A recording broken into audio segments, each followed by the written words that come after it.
Wow, what a difference. The Talkbuster Podcast. Hi, I'm Chris Chipman. You may remember me from such podcasts as the Chipman Brothers Tangent and Creating Geeks, a parenting podcast of great responsibility. I'm here to bring you back to the late 90s, early 2000s, a time of Amrays and clamshells, a time of late fees and VHS tapes being replaced by DVDs, a time of stale gumballs and overpriced candy. Yes, that's right. I am talking about the time of Blockbuster Video, the Walmart of the video rental industry, the mom-and-pop video store killer, the corporate big choice video store that everybody loved to hate. Blockbuster is mostly gone now, aside from Alaska for some reason due to lack of fast internet and parody Twitter accounts. By the way, The Last Lonely Blockbuster is amazing and you should be following them. Kids today will never know the crazy Friday and Saturday nights with lines wrapped around the store to rent the next big movie. No more will regulars who are in the know arrive at 10 a.m. on Tuesdays to snatch up the new rentals that week before the weekend rush. Most of all, no longer will young movie geeks like myself have the memories I, and many others like me, made while working there. You see, under all of the corporate evil and bad practices, Blockbuster was a home, a comfort, a place where I made lifelong friends and even met my wife. It is because of these memories that I, and I'm sure many of you, have, that the Talkbuster podcast was created. A place for me and others to share our memories of what once was, of the before time, of the long, long ago. I'm looking forward to see where this goes, how it evolves. Join me, won't you? Hello, everyone, and welcome back to the Talkbuster podcast. This is episode 3. Again, as always, I'm Chris Chipman, and tonight I'm here with a really good friend of mine, Steve, who I used to work with back in the Salem Blockbuster. And did we work at any other ones together? Were you ever in Woburn? Yeah, but after. But you weren't there at the same time. So actually, no. I think maybe for a little bit you were there. No, you weren't. Oh yeah, I don't think so. No, you okay, weren't. Just talking into that. Okay, cool. cool. Oh yeah, sure. As I've done on this podcast before, I'm interviewing someone that I used to work with there or somebody that has something to do with the video rental industry or Blockbuster in general. And I'll let Steve start off on kind of talking about his history with the company, kind of when you started, where you started and all that. Yeah, sure. So I started at Blockbuster. I think it was. I mean, I'm really bad with dates, but I think it was sometime in the 2000s. No, it was definitely in the year 2000. I know that. But the month and day escape me. I don't know if you need that at all. No. Okay. This is not a job application. Oh, okay. Because I brought my CV if you needed to look at it. But can we do a Corey check, Steve? Yeah, definitely. You need it on me. If I grab you and you cough, I might not cough. I'm going to surprise you. Anyway, is that how Corey checks work? I think so. I'm a little foggy on the whole Corey check thing. But yeah, so there will be no psychological evaluation like Blockbusters. Remember when we, speaking of that, remember when we applied as Jesus Christ and he got hired? Yes, I do actually remember that. That automated test thing was the weirdest thing. I remember, well, I'll get into that. So I started in 2000 at the Blockbuster in Salem, Mass. On 3 Traders Way. That's right. It's no longer there, thank God.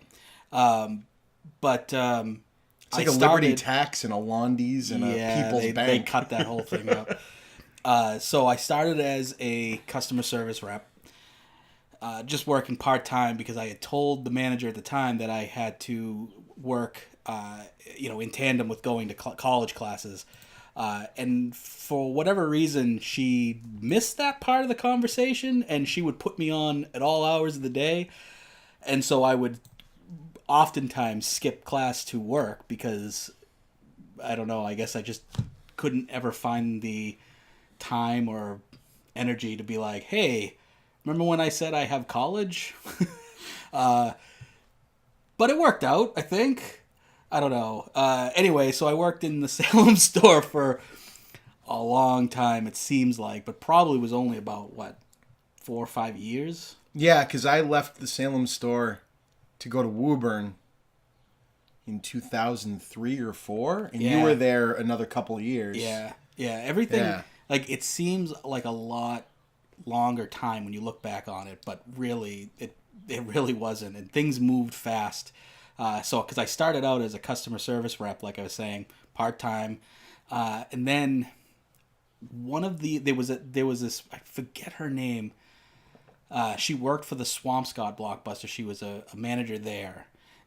And one day she just happened to casually mention she was filling in at our store for, I think one of the managers, maybe Jeff or whoever was sick or had quit or whatever it was. And she was filling in, while we got someone new. And she was impressed with the way that I worked, I guess. And she was like, you should really think about becoming a manager. And I'm like, and I think I may have only been there a year at this point. It had to have been, yeah, because you were a manager by the time I got there. Yeah. And that was late 2000, early 2001. Yeah. So I was like, I had never even thought about it. And I was just like, sure, okay, what do I do? And she's like, well, leave a note for your store manager. And I'm like, all right. So left a note that was like, Karen, that was her name. Karen, yep. I was like, Karen was awesome. Yeah, she was cool. I was like, Karen, I'm interested in becoming a manager. Thanks. Something like that. And I came in the next day. Yeah. I came in the next day and she's like, she's holding up the note. She's like, is this for real? And I was like, oh, I guess, this is where she tells me that I'm nuts and this will never happen. And I was like, yes. And so she's like, okay, great. Here's some books that you have to read, and there's questions at the end that you have to answer, and then we'll go from there. So she handed me this big stack of books, like workbooks, like you would get in school, like when you were. They were intense. They kind of were, actually. I really don't remember the material in them because I think I did it over the course of an afternoon at home.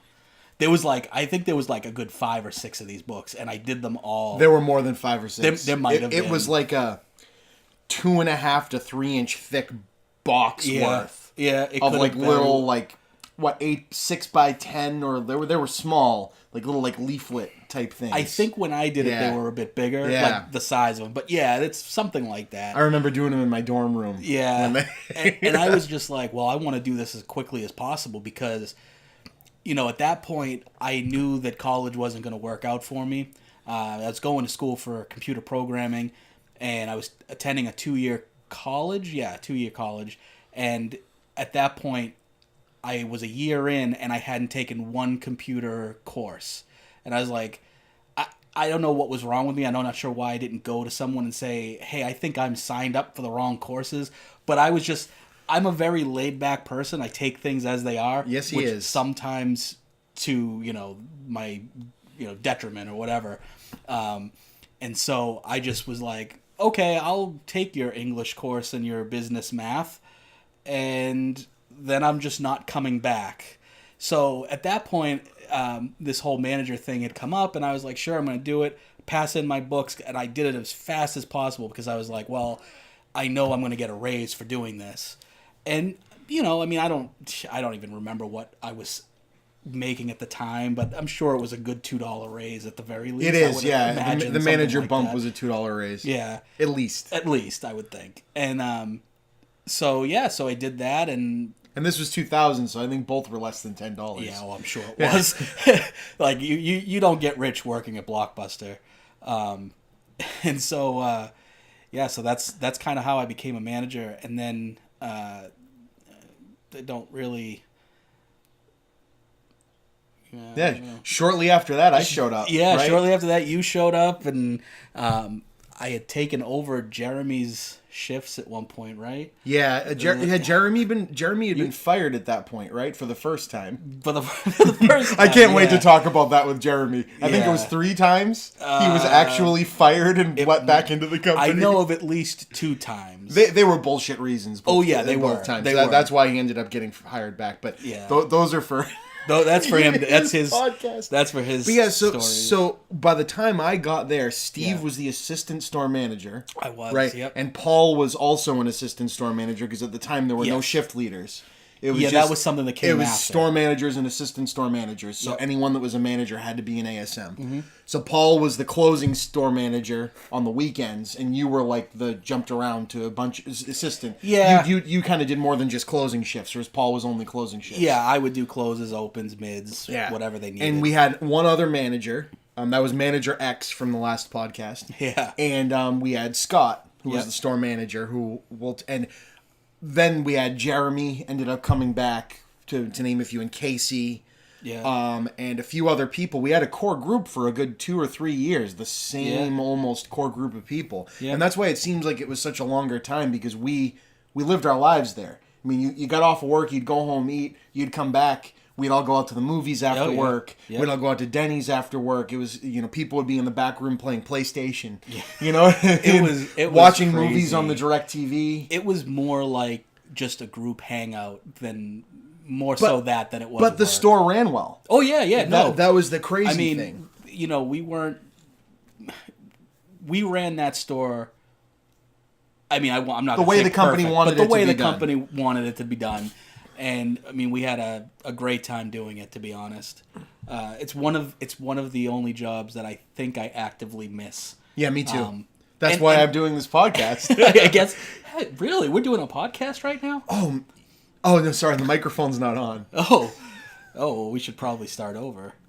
Oh, why? What do you mean that doesn't work? Anyway, yeah. So actively miss it. From there too. I worked all over the place. I worked in the. Let's see. I worked in the Salem store for a few years. The best times. The best times. That's the time I'm talking about that I missed. The rest of it, it was okay, but not so much. The company did this thing, and I think I talked about this in a little bit in the podcast with Paul. The company did this thing where if the store was running well, you must be doing something wrong. Like something must be being covered. And that's probably true for most stores, because you get a lot of people, this is their first job, or they end up being a manager and it's an abuse of power, and and this and that. But with us, we really actually liked it. We liked the product. We liked the customers for the most part, the regulars anyway. The regulars. People we liked. Yeah. We liked being able to tell people about stuff, and we liked renting and seeing movies. I mean, we went to movies on our off time. That's what we did. Yeah. So, this is what we did, and this is what we still do. So, they eventually split us all up. They moved our store manager to another troubled store so he could fix it. And they kind of took us and moved us around and sent the manager from that store over, who I'll call Manager XX, because we won't want to mention his name either. Yeah. Okay. And it turned out that him and his assistant store manager were kind of shady. Oh, yeah. So that was bad. So so they split most of them up. I stuck around in the Salem store. So did I, but Scott traded me for his assistant store manager. Yeah. Well, so what ended up happening was the district manager at the time decided to move me to the Gloucester store. Yep.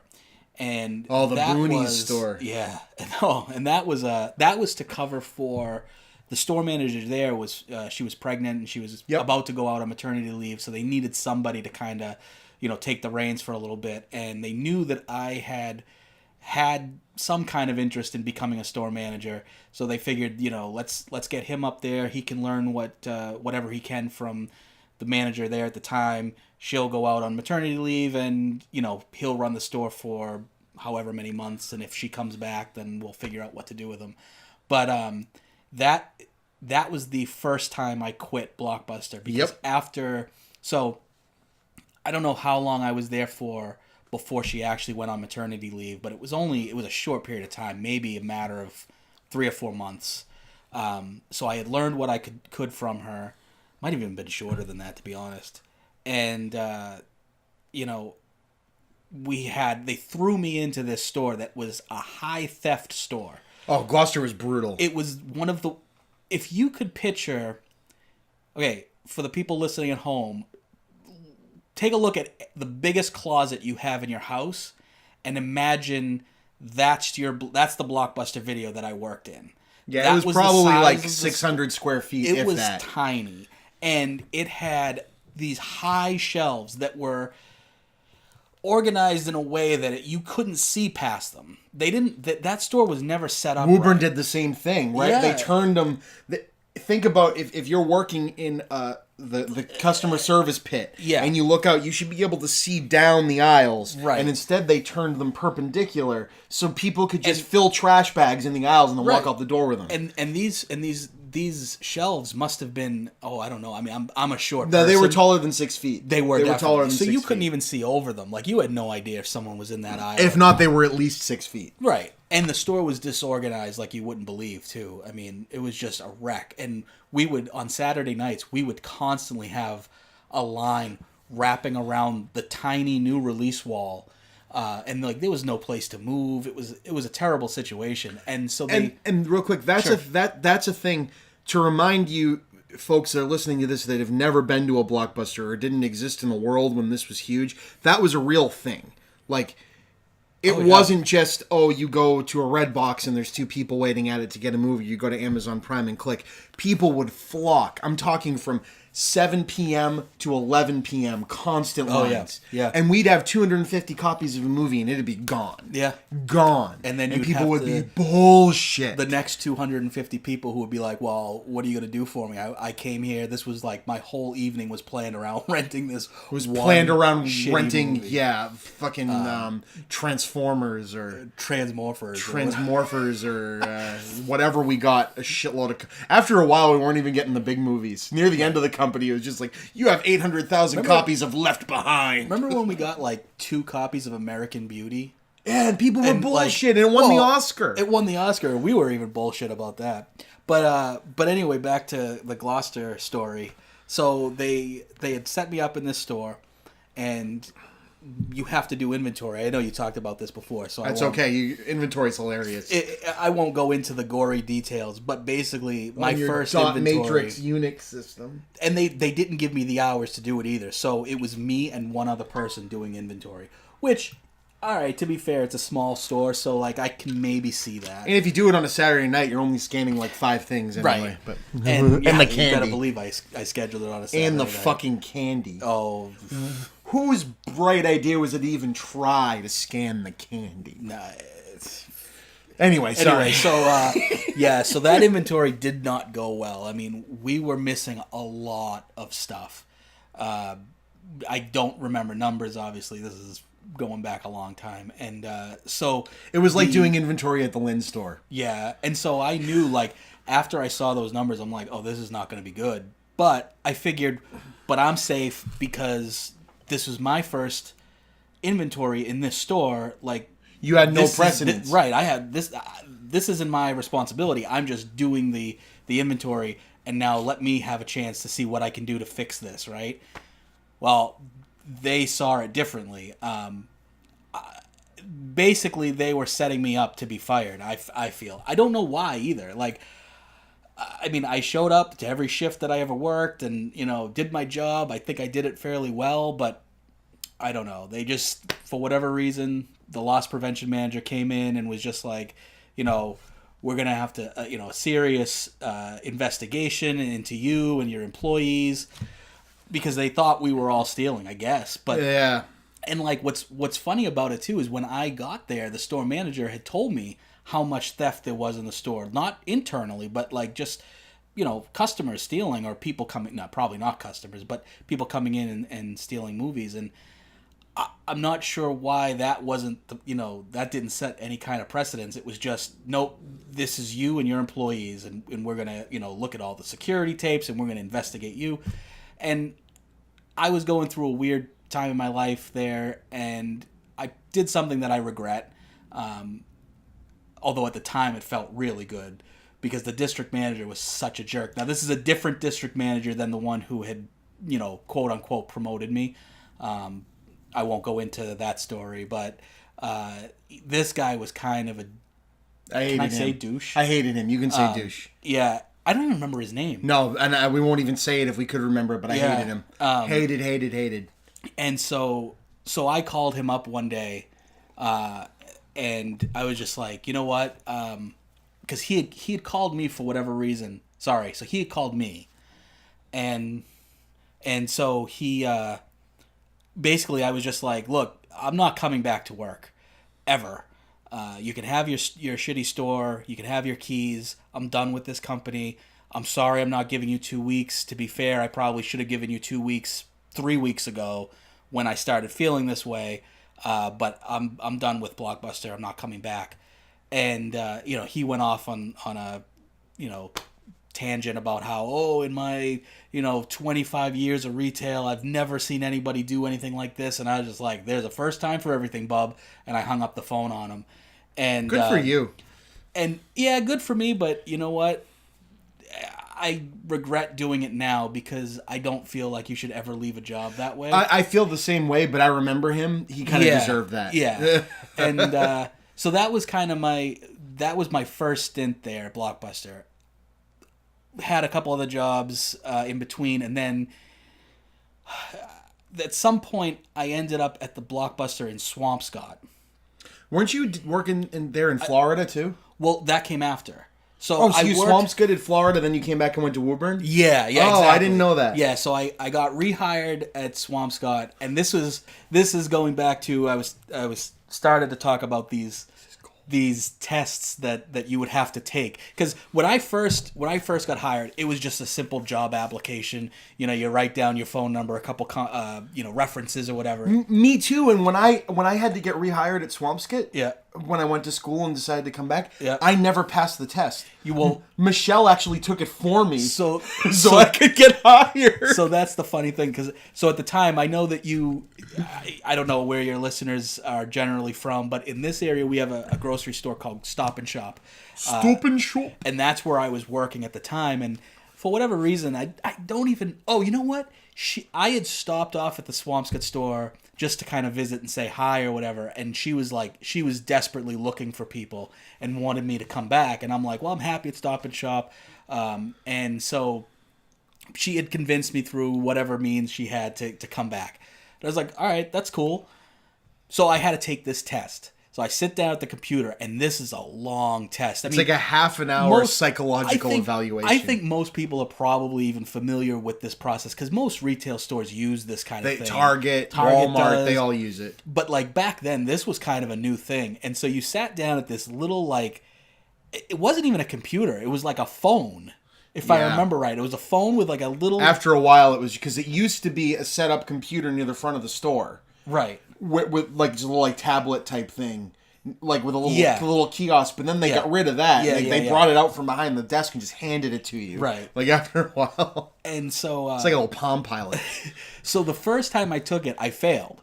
And if you fail the test, the system will kick you out, and you can't apply, I think, for another 30 days. The next time I went, she basically sat down and took I did it, but she took the test. She was like, answer it this way, answer this question, it's B, A, or whatever. It's the funniest thing, too, because if you answer it trying to be what you think a normal person would answer, that's the thing. You fail. That's the thing, yeah. It needs crazy person honesty. Yeah, it's would you ever kill a person? I think is literally on there, and if you go maybe, they'd rather have maybe than no. Yeah, it's it doesn't make any sense. But what if someone was stealing all our movies? Would you kill a man then?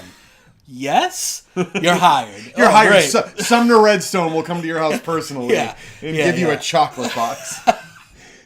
Probably that look like Jesus, because fuck that guy. Yeah. And so I worked for Swampscott for, I don't know. I don't know how long I worked there. A couple years maybe, or maybe it was less than that too. My memory probably is so still foggy. Less than that. I don't. Yeah. Because you went to Florida when, in 2006? I think so. And you were in Florida for a year? 9 months. 9 months? Yeah, only 9? Only it 9 seems months. like you were in Florida for 10 years. It does, but we did not make it in Florida. That place, little piece of advice, and I'm sorry if you live in Florida, Florida sucks ass. Besides the fact that there's Disney World there, which we moved there and we lived in the Kissimmee area, which is basically Disney World. Yeah, it's like living in Lynn if you work in Salem. Right. They're right next to each other. And I worked in Disney World for a while too. I worked at Blockbuster and in Disney World. Steve did the point. It's crazy. Disney World, man. I can go on for we'll do a podcast about it. We should probably do a podcast. We'll do one episode called... no. I have a Shooting the Shit with Chippa that I'm going to start, which is just an interview podcast. Oh, okay, cool. More free. I haven't started that one yet, but surprise, I'm going to do another one. Spoilers. We can talk about other shit. Sure. But, Florida sucks ass. Don't go there. Anyway, well, don't live there. It's fun to visit because Steve's whole family's from Florida, so visit. Visit Florida, which I hardly do, but visit it. go to Disney World, ride some rides, don't live there. Yeah, ride the rides. Yeah, wow. I was like, hang out with Dumbo and Mickey. Don't go to Kissimmee. Yeah, no, stay away. But anyways, to make a long story short, worked at the Florida Blockbuster.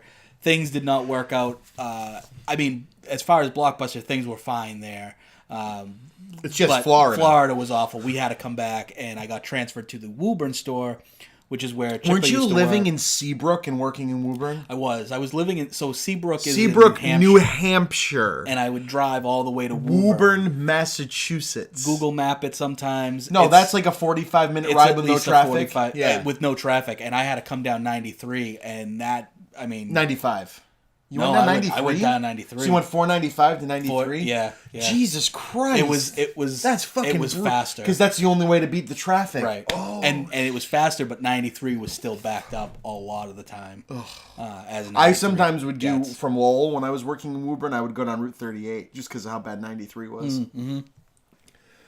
So that brings Steve through his entire time. Yeah. And now that Blockbuster is a bank. That Blockbuster is a bank now. So the Woburn Blockbuster, the interesting thing about that is that was the district headquarters. So they had all of the people, loss prevention, all of the district managers, all at offices in the basement. Yep. So if you had a problem in that store, like Mike Terrio, the district loss prevention guy who was an ex-Marine, would come up out of the basement magically and help you. But, and I don't think he realized that I was the same Steve from before. No, because he was an awesome guy before, and he treated you like crap there. He was. Mike Terrio was actually a really nice guy. He was just really good at his job. He was very good at his job. And you know what? I may even be over-exaggerating. I may have, if I had stayed at the Gloucester store, loss prevention would have come in and they would have done their investigation and things would have been found out just fine. But like I said, I was going through a weird time in my life and I was just like, I don't want to deal with this. Terrio was very good at his job. Terrio was, he was he was ex-Marine. Ex-Marine or ex-Army. Yeah. He was just really good. And I had never been on the receiving end of his being good at his job. Yeah. And because it did happen once at the Salem store. But he never called me in because I think they found whoever it was. Yeah, getting interviewed by Mike Terrio in a loss prevention thing was, in retrospect, was impressive to see somebody that good. When you were going through it, it was horrifying. Yeah, it was real. It was horrifying. He was just very good at getting information. I mean, he came out of situations with people. And again, I'm speaking nothing but good things about this guy. But he came out of situations with people that I didn't know. And we were pretty good at noticing when employees in Woburn that I had no idea were stealing from the company came up with written confessions with everything they stole. Right. It was unbelievable. The guy, and again, I think he did it. It was all verbal. He was very good at getting people to admit to stuff. Right. And again, the company had its issues. Having someone like him working for them was not one of them. That was efficient, good management on loss prevention. Yeah, definitely. The problem I always had with loss prevention and retail as a whole is that shrink, by definition, is employee theft. And that's what they call theft. Right. And I think that's wrong. They blame the employees even if a customer is stealing it. I get it, but I just don't like the definition. It automatically puts young people in the crosshairs of something that's not really their problem. Right, exactly. Like, you need to train them better. Yeah. But again, this is corporate world as a whole. This is how it works. So you went all the way through, which is awesome, your entire time there. No, it's great. I was going to do that after, and you went through it. It's perfect. Okay. No, I don't care. There's no words written here. This is all in Spanish. I mean, he's lying. There are words written. But we're drinking. Anyway, to double back, Steve. Sure. When I started at Blockbuster with you, like I had said, you were the assistant store manager under Scott. Paul was the other assistant store manager who you guys heard on the last podcast. And if you didn't, episode 2 is with Paul. But I got hired. I was kind of hanging out in the store already. My brother had worked for the company. It had since left and gone to Suncoast. Yep.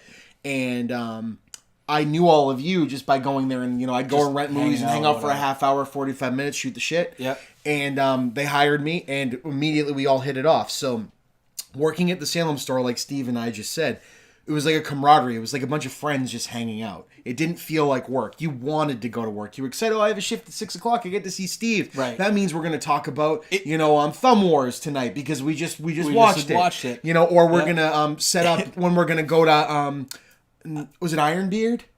Yeah, when we're going to go to Ironbeard and play yeah. Dot Hack and Settlers of Catan with Jeremy on the weekend. You know, this is how this was. And I'm sorry, I didn't mean to interrupt you there. But that's okay. It's funny that you say that, like, oh, who am I closing with tonight?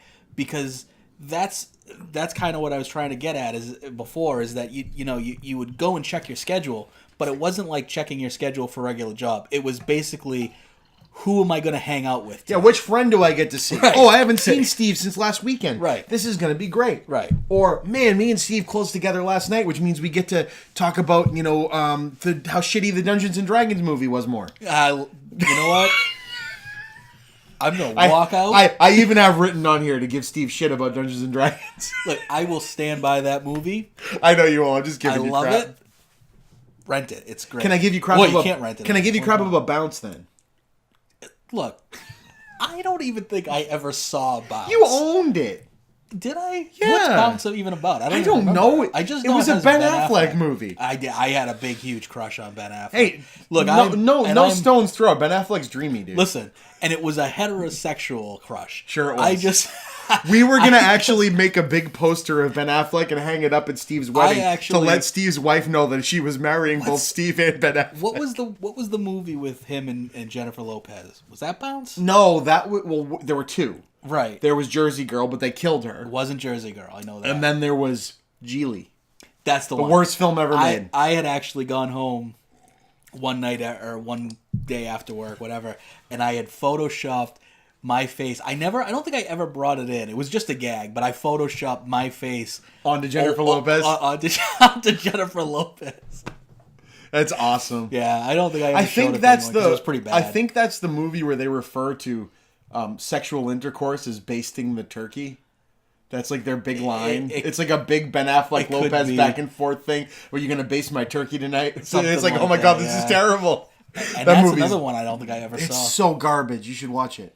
We should watch it and do a podcast about it. Anyway, so yeah, I'll stop giving Steve crap about his hetero life mate, Ben Affleck. Yeah. Oh man, he's so dreamy.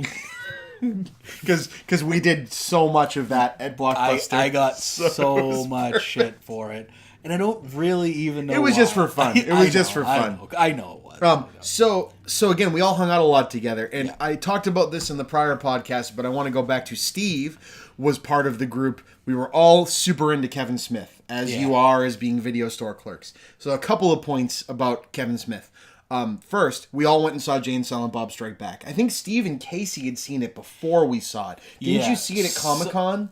So I think there were 2 years that me and Casey went to Comic-Con. Bob's going this year, by the way. Is he really? That's Movie Bob, by the way. But yeah, Bob's going. He's on 2 panels. That's awesome. At Comic-Con, yeah. So yeah, we went to a Comic-Con one year, and Kevin Smith was there promoting Jay and Silent Bob Strike Back, and so we got to go listen to him talk, and then later on, if you had paid like an extra $50, or it might not even have been that much, you could go to a theater downtown, and there was like a screening of it, an early screening.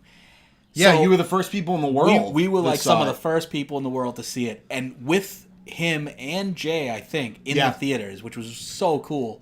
And so yeah, we had already seen it once. I will die on the hill of that movie, by the way. There's a lot of hate towards it now. That movie, again, for someone that created a small cinematic, like Kevin Smith with the Askew universe had his own little Marvel Cinematic Universe, right? Yeah. And by the time you get to that movie, he's just having fun. That movie is full cinematic masturbation, and we were sitting there ready to get our faces jizzed on, quite frankly. We went in the theater and saw it as a group, and my wife, who I was just dating at the time, went with us. And then it played at Hollywood Hits. So we saw it after work at least 7 or 8 more times after we saw it the first time. The group of us. Oh, yeah. And it wasn't always everybody, but Steve was there damn near every time. And I remember seeing it in the theater with you, and I wanted to talk about, and I'm just going to say one statement and you're going to laugh. I want to talk about the fart heard around the world, Steve. Yeah. So explain to the people how you made a gigantic crying, laughing ass out of yourself in the theater at Danvers. At the AMC, which was Lowe's at the time in Danvers. Yeah. When we saw Jay and Silent Bob Strike Back. For like in the third strangely a packed theater. Yeah. That movie kept having packed theaters even though it made no money. Yeah, very strange. I think we were the only ones going to see it. It might have just been our group of friends, but we were just sitting so close together that it looked like a packed theater. I don't know. And there was no alcohol involved either, which was the funniest part. No. Inventories had alcohol, but other than that, we didn't really drink. No, not really. It was just kind of Scott. Yeah. But anyway, so the fart heard around the world. So for those of you who haven't seen it, there's... The movie has this group of women in it that are supposed to be like, master thieves. So there's a Mission Impossible riff. Yeah, exactly. And one of the women who play in it is Elijah Dushku. And in the movie, she's kind of made out to be like the badass of the group. Yeah, and so she kind of gives a don't eat breakfast sandwiches because they'll make you fart. Well, it was the fast food. Yeah, the fast food. Girls don't eat Only fast food. skeevy stoners fart. Yeah. And so during the heist in the movie, they can't make a sound. And there's this whole like laser grid thing that they have to work their way It's so through. ridiculously over the top. And so, yeah, it is very over the top. Provasic. Instead of like, they're not like sneaking through it. They're all like trying to one up each other. And so they do like these, Matrix style wall cartwheels. Flips and cartwheels and all this stuff. And so she's doing her flips and cartwheels. At the very end of it, she like does this pose and rips this monster fart. What does it for me is the look. It's the face. It's getting to me right now, as a matter of fact. Whenever I watch it, I pause it and take a picture and send it to Steve every time. The look on her face, and I mean, this isn't just like, this is not your average. No, fart. it's like a lip bite. Like she's squeezing it out. Like like she's giving birth sound to this effect. thing. And for whatever reason, the little stoner fuck was right. At that time, I don't know if we had seen it. It was late. It must have been the third time, but it broke you. He fell forward. So in this theater where we were sitting, there's bars in the front instead of seats, and Steve fell forward and was like straddling the bars. Yeah, belly laughing, and for a good 5 minutes could not stop. And every time you'd sit back in your seat, yeah. And I don't know why, and it still makes me laugh. When we watched it on your giant TV, yeah. Steve had this. Steve in his mom's basement had this. What was it? 60-inch.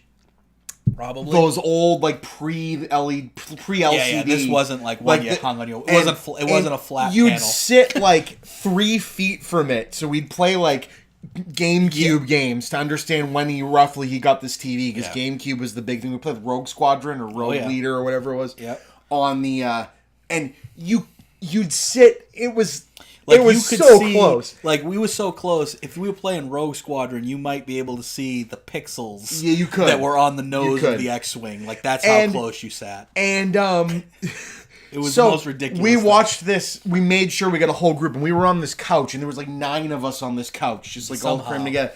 And we watched just to make sure Steve would have the same reaction, and he did. Yeah, it was wonderful. It was ridiculous. So that's the fart heard around the world. That's the fart heard around the world. All right. So I talked before. There was a Denny's that's no longer there, dude.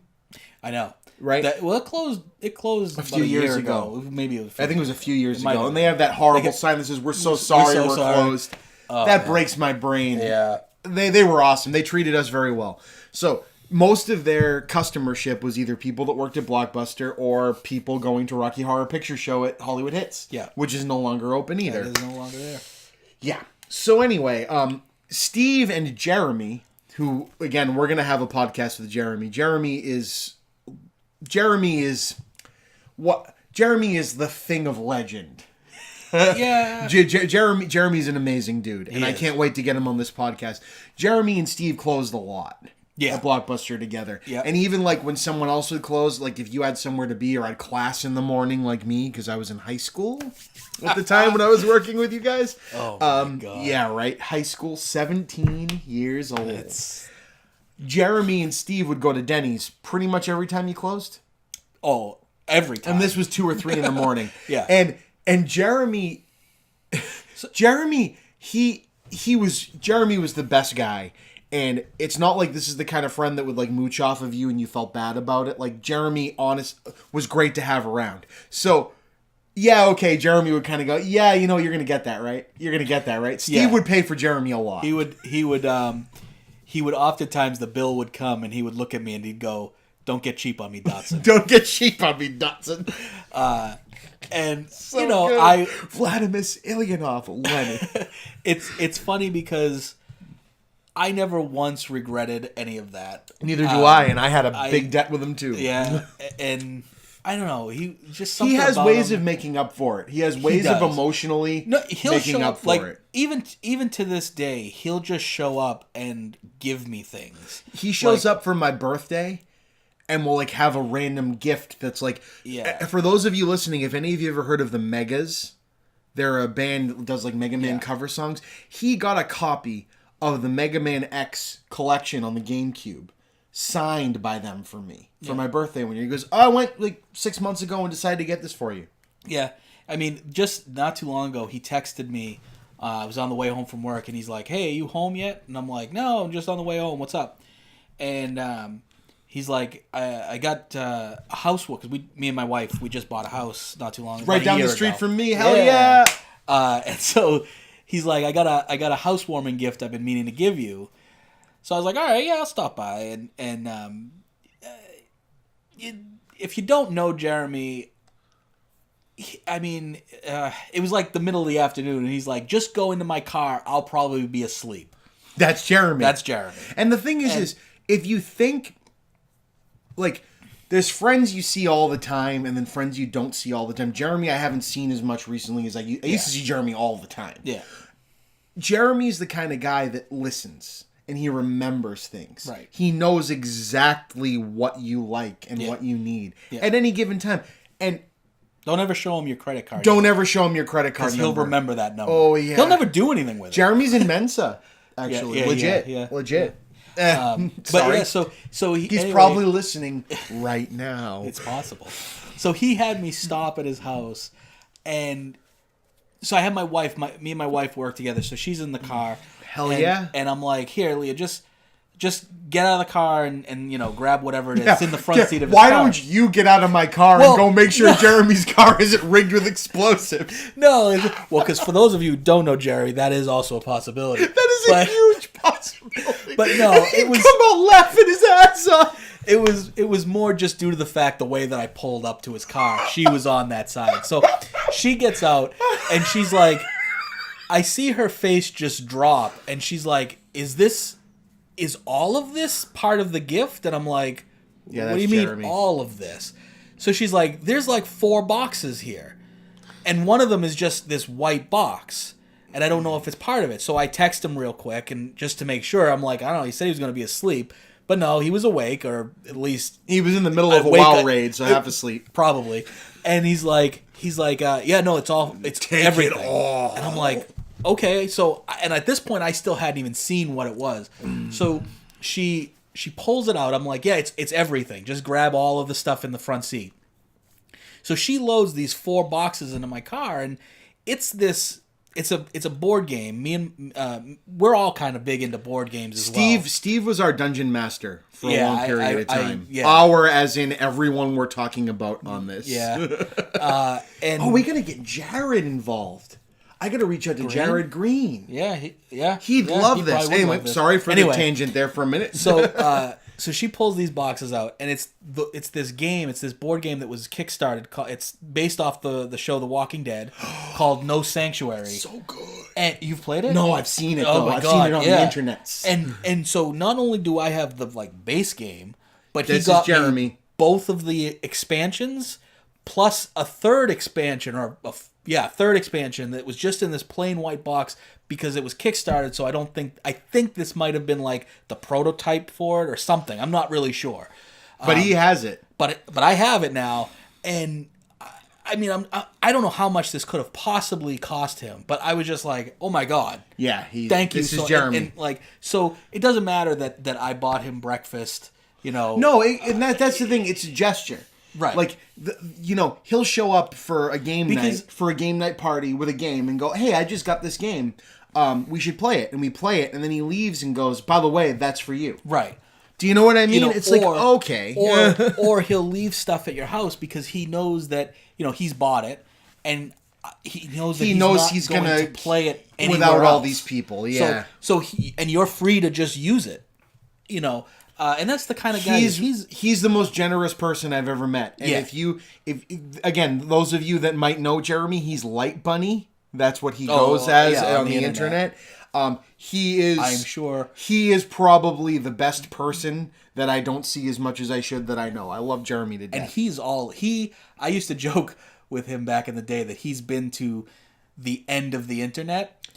He is the internet. So there's a good chance that someone listening to this right now, when you said Light Bunny, is just like, oh my god, I know Light Bunny. Yeah, of course. You know, I didn't know Jeremy got out. I did a Light Bunny search a few years ago, and then Light Bunny comes to Canada, and there's pictures of him in like Canada hanging out with people. I go, Jeremy doesn't go out. Jeremy's doing karaoke. Like, what the fuck? When did Jeremy do karaoke? But yeah, so I don't regret that one bit. In fact, you know, then it actually... Well, the joke is, though, that, you know, the debt he incurred to you as Barney on Simpsons with Moe's Tavern needed to be calculated by NASA. Right. I mean, it probably did, because we went out a lot. And it was always the French Slam. The French Slam. French Slam Scrambled. What was it? Scrambled was always... What was the word they used? Same thing they did for the cheese fries. Smothered and covered. Oh, smothered and covered. Eggs smothered and covered. Cheese fries smothered, covered. Extra order of cheese fries. And a cherry Diet Coke. Because he's trying to watch his calorie intake. So, and I mean this in and he did the hand gestures. And cherry Diet Coke. Yeah. And I mean this in the... Jeremy, if you're listening, I love you. He knows. He knows that was his order every time. And you with a super bird. You were always going to get the super bird, and you finally did once. I did do it once, just for the joke of ordering the super bird. And Paul, even though he was a vegan, would always get like the breakfast with the sausages. Yeah, that was his breaking edge night. But yeah, and we used to spend hours at Denny's. Like we would go at 2 and get like the sun would be coming up and we'd leave. Yeah. Well, they had a table for us. They had a table for us because we would. What time? Blockbuster closed at midnight. But then it started closing at 1 for a while. Remember that fucked up thing when no one came in for an hour? It was like, oh great, we're gonna boost our revenue. Yeah, and like you would we're gonna sell to the stoners because Harold and Kumar just came out. And instead, what would happen is that you get people dropping their movies off, and then they'd walk in and be like, "You guys are open? Yeah. Oh, I guess I'll get ice cream. No, I guess I'll get ice cream. Yeah, and it's like, why are we open at 1 o'clock? It sucked. But it didn't last more than 6 months. No, it sucked. It probably didn't. And so not that we weren't going to be there that late anyway. Right. So, but even on those nights, we would be there till the sun came up. Sometimes, you know, if we didn't have to work the next morning or whatever, you clock out at like 1 or 2 in the morning, just hang out and shoot the shit. Yeah, and the waitresses there, I'm pretty sure they knew our names. Janine was one of them. Yeah, Janine Solheim. Yeah. And she and they would know our order too. Like they would know exactly what you when wanted. You came in, they'd bring a carafe of Cherry Diet when Jeremy showed up. Yeah, after a while they would do that. And I miss that Denny's so much. So do I. And the waitresses there were the nicest.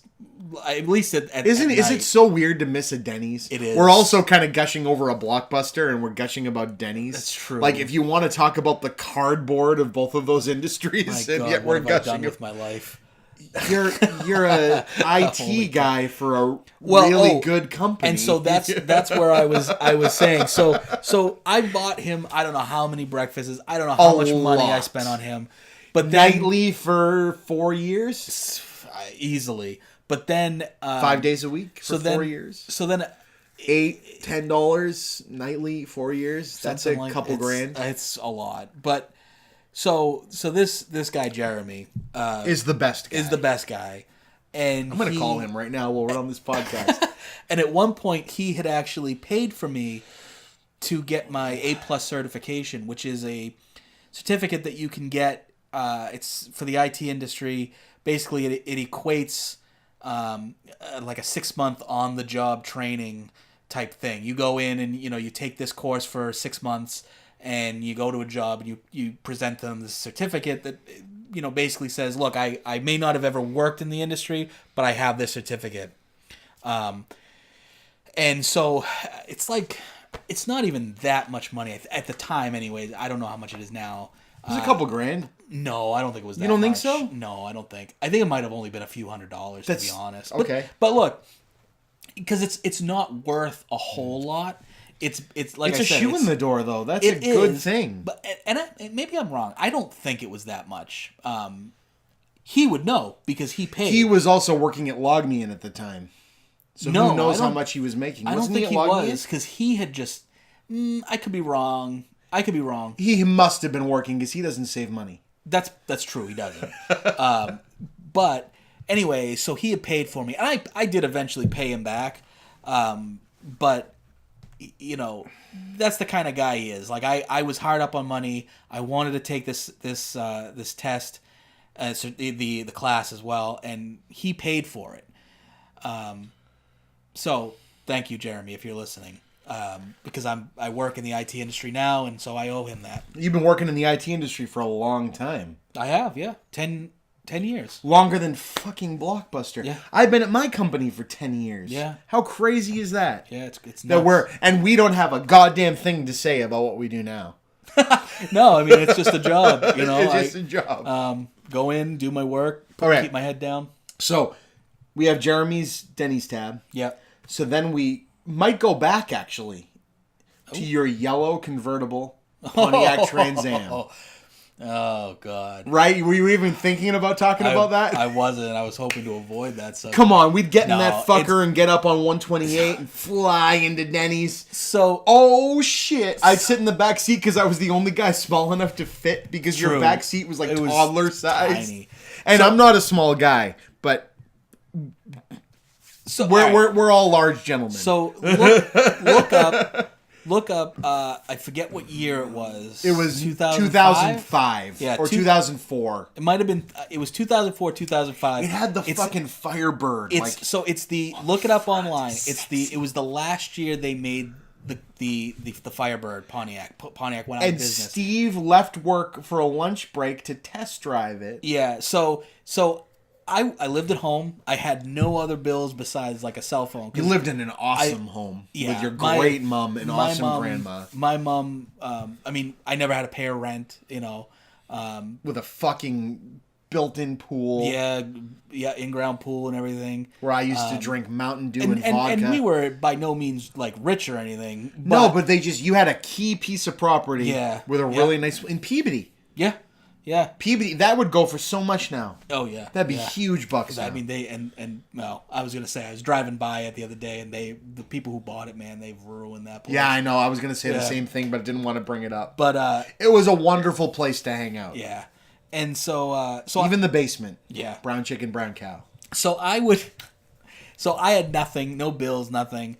Yeah, so I went and test drove this thing, and look it up online. It was the last year they made them. It was the 2005 Firebird convertible with the WSD, I think, package. It was sick. Beautiful. They only made a certain number of these things. And so, so I went out on a lunch break, test drove the thing, loved it, ended up buying it. It was a lot of car. It was a lot of car. Don't really know what else to really say about it. No one working at Blockbuster at the time should ever have bought that car. No. But you did it, ridiculous. And you had it for a while. I did. I had it for a few years anyways. 3 or 4 years, right? What ended up... I think you sold it when you guys got married. Yeah, so I got married, and the car needed new tires, but the tires for these things were like $1,000 lot of money each. No, I think they were like $600 each. It was ridiculous. It was ridiculous, and it was at the time it was out of my price range. I mean, I had just gotten married. I wouldn't have been able to afford that now. Yeah, so I was like, this car's got to go, and I bought an SUV. Okay, so just like I did with Paul, because we have been talking for an hour, which is awesome. Yeah. We have a really good story that we're going to do another podcast about, which is all the weird shit that goes on in Salem and the people coming into the Salem store. All right. Because I think we could do a whole 45 minutes on easily. So with that, I'm going to ask Steve, as I do on every podcast, if you had an employee favorite that you were going to come up to the register with tonight to rent, what would it be? I mean, I think we know the answer to that. So say it. Clerks. Abso-fucking-lutely. And so talk about Clerks just a little bit, like what it means to you. What it means to us. So my friend Casey had shown me this movie. I gotta get Casey on this fucking podcast, by the way. If you can. Yeah, well, we'll see. But I got to. And I fell in love with it instantly. And for a while there, I was like, maybe I could, because I have ideas, I have a hard time fleshing them out. Which is also something we're going to work through here. But we're going to do kick-ass shit. Yeah, all right. But so for a while there, I was like, I would love to, write comic books or, something along those lines. And also, I mean, if anyone's seen Clerks, which I'm sure some of you have, you know that it hits home with anybody who's working in a retail environment. Just the crazy customers that come in, the lame the shit that you have to do every day just to get the store open or whatever closed, and just the weird stuff that happens throughout the day. So it also reminds me of a time in my life that I can't ever go back to, but for that hour and a half while I'm watching that movie, I'm right back there. Absolutely. Yeah. So my recommendation, if Steve was to come up and rent Clerks, would be my favorite Kevin Smith film, which isn't going to be my employee favorites pick, but I think we're going to be all Kevin Smith tonight. Okay. But my favorite Kevin Smith film, which is Dogma. Yep, Dogma's great. Dogma, there's just so many in-jokes. We used to put Dogma under in inventories. We all knew all the lines. Yeah. Dogma is... I love Dogma because as someone who went to Catholic school for a long period of time, I get Kevin Smith's kind of lapsed Catholic idea. The guy definitely goes to church. He knows the Bible. He knows this. He knows that.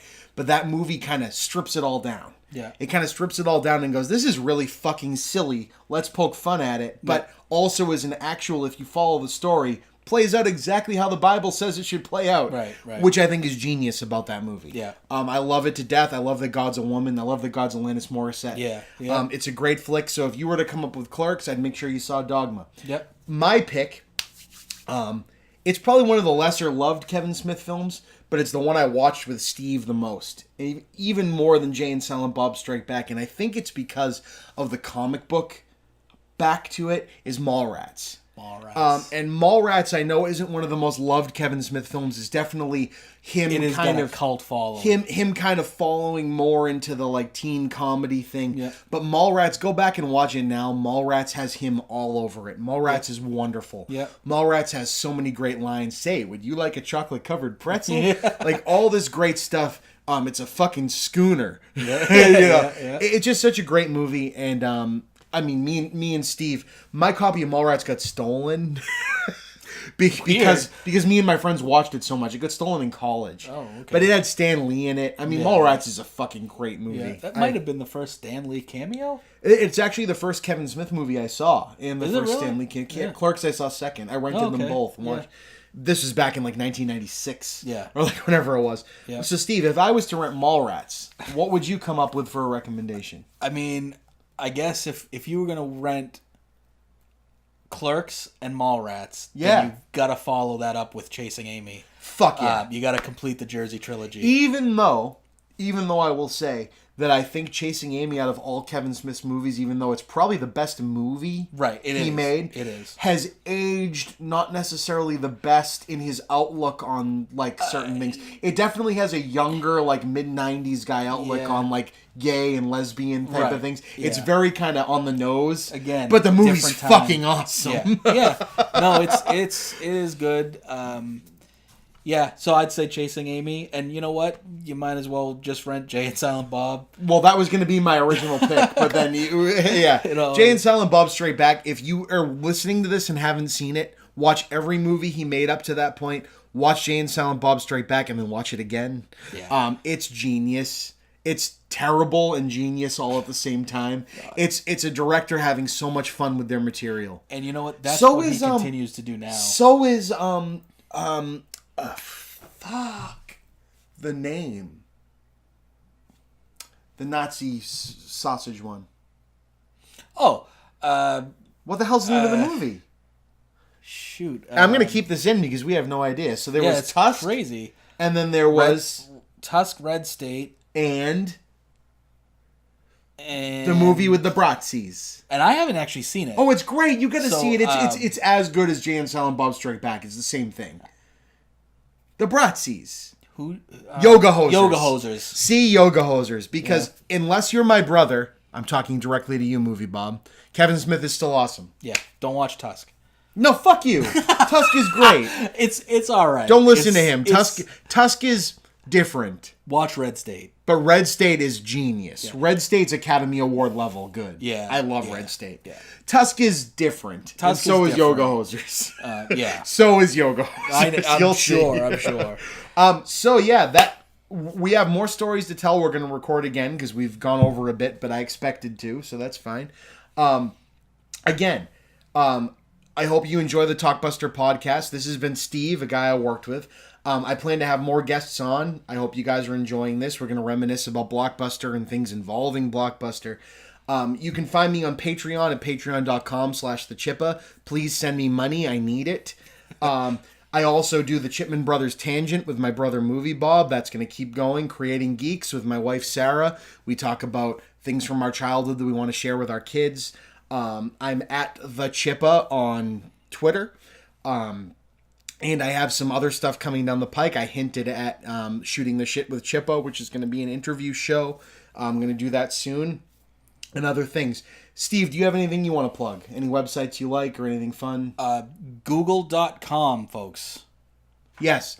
To check and make sure everything Steve and I said was accurate. If you have any kind of search needs, Google. It's a new. Do you get paid by Google? I do. Oh, okay, that's what I thought. No, I've never heard of Google before. Is it GOO or GOO? It's they might own that domain. They do actually. It's GOOGLE.com. All right, that's enough. We can't spell. We can't add. I also want to plug the Big Brown Chair. TheBigBrownChair.org. They've been plugging me recently. They're run by a librarian friend of mine, Peter Strezero, who I went to college with. He's awesome. He runs a movie site. I'll probably be posting some reviews on there for him soon. You should check them out. Again, that's TheBigBrownChair.org.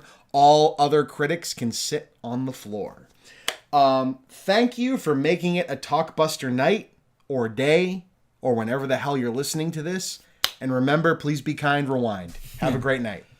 Steve, you got anything to say? Good night. Oh, why? I love you all. Ooh, Steve loves you.